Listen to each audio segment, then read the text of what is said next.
Merdeka! Merdeka! Kini dimanipulasi hanya karena kekuasaan. Sudah di luar batas-batas kepatutan, etika, moral, dan hati nurani. Pak Jokowi itu udah menuduh mentang-mentang. Pilkada 2024 telah usai dan hasilnya tentu membuat gempar satu Indonesia. Iya, karena pilkada kali ini terasa seperti pilpres, sebab ada dua kekuatan besar di balik pertarungan pilkada kali ini, yaitu adalah pertarungan antara Pak Jokowi dengan Bu Megawati. Dan hasilnya kini sudah jelas, Pak Jokowi dapat mengalahkan Bu Megawati dengan telak.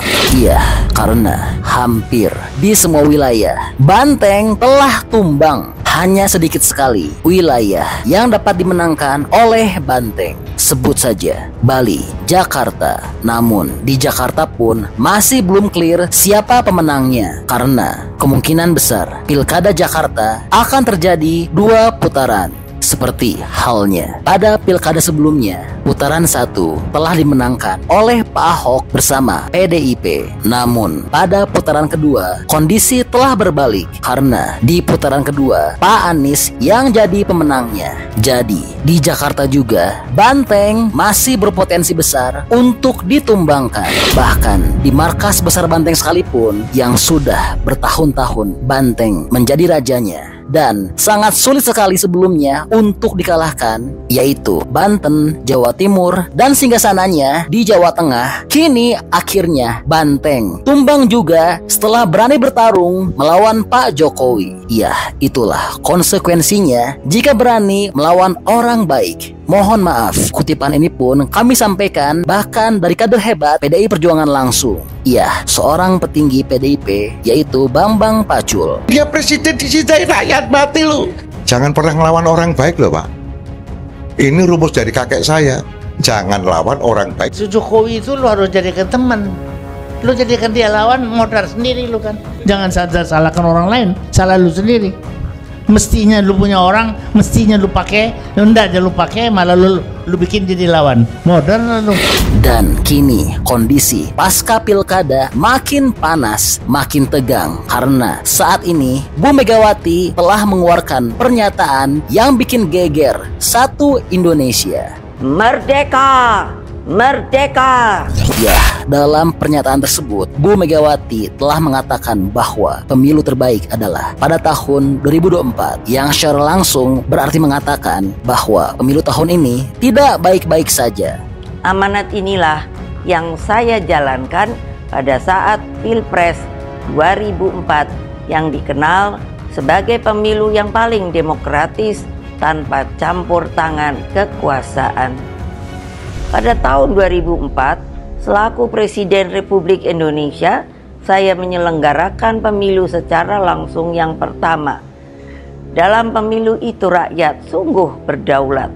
Lalu, mengapa kedaulatan rakyat itu kini dimanipulasi hanya karena kekuasaan? Dan Bu Megawati juga telah berulang kali dalam pernyataannya yang menyampaikan bahwa pemilu kali ini hanya dijadikan ajang kekuasaan. Betapa berbahayanya sekiranya pemilu hanya dijadikan alat kekuasaan. Saya sangat khawatir bahwa hal ini akan terus berjalan di kemudian hari. Oleh karena itu, saya bertanya, di manakah sebenarnya hak dan keadilan dan kedaulatan seluruh rakyat Indonesia yang saya cintai? Saudara-saudara sekalian, demokrasi kini terancam mati akibat kekuatan yang menghalalkan segala cara. Kekuatan ini mampu menggunakan sumber daya dan alat-alat negara. Bu Megawati juga bahkan telah dengan detail menyatakan daerah-daerah yang ia anggap ada kecurangan. Hal ini nampak di beberapa wilayah yang saya amati terus-menerus, seperti Banten, Jawa Tengah, Jawa Timur, Sumatera Utara, hingga Sulawesi Utara, dan berbagai provinsi lainnya. Jawa Tengah misalnya, saya mendapatkan laporan betapa masifnya penggunaan pejabat kepala daerah, hingga mutasi aparatur kepolisian demi tujuan politik elektoral. Ini tidak boleh dibiarkan lagi, mengingat Mahkamah Konstitusi telah mengambil keputusan penting bahwa aparatur negara yang tidak netral bisa dipidanakan. Dan beliau tidak percaya Jawa Tengah PDIP bisa tumbang. Saya mengenal Jawa Tengah dengan baik. Saya terpilih sebagai anggota DPR RI 3 kali. Jawa Tengah bukan hanya kandang banteng, namun menjadi tempat persemaian gagasan nasionalisme dan patriotisme.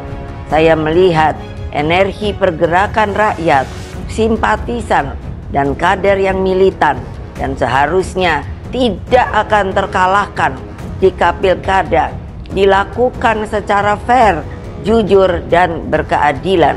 Namun dalam situasi ketika segala sesuatu bisa dimobilisasi oleh kekuasaan, maka yang terjadi adalah pembungkaman.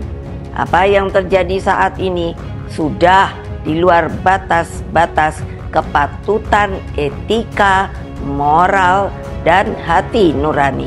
Dan pernyataan berikutnya telah bikin gempar satu Indonesia karena secara tidak langsung pernyataan dari Megawati ini merupakan deklarasi perang melawan Pak Jokowi dan Pak Prabowo. Bahkan ia juga telah menyampaikan bahwa hukum di Indonesia saat ini tidak baik. Seluruh rakyat Indonesia, saya serukan terus-menerus, jangan pernah takut untuk menyuarakan kebenaran. Kita terus melakukan perlawanan secara terukur, meskipun kita tahu sekarang ini hukum semakin dibuat jauh dari keadilan. Wah, luar biasa ya pernyataan yang disampaikan oleh Bu Megawati ini. Secara tidak langsung, berarti beliau telah beranggapan mengecilkan Pak Prabowo yang selama ini sudah mengukir prestasi besar bagi tanah air dan juga tentunya telah memojokkan Pak Jokowi. Namun apakah yang disampaikan Bu Megawati ini betul? Jika memang betul, lalu mengapa daerah yang paling strategis seperti Jakarta, Bali, paslon yang didukung oleh Pak Jokowi dan Pak Prabowo kalah?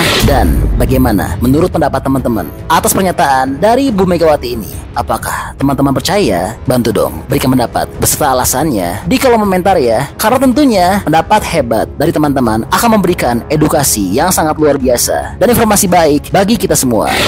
Oke, jadi itulah info update untuk tanah air.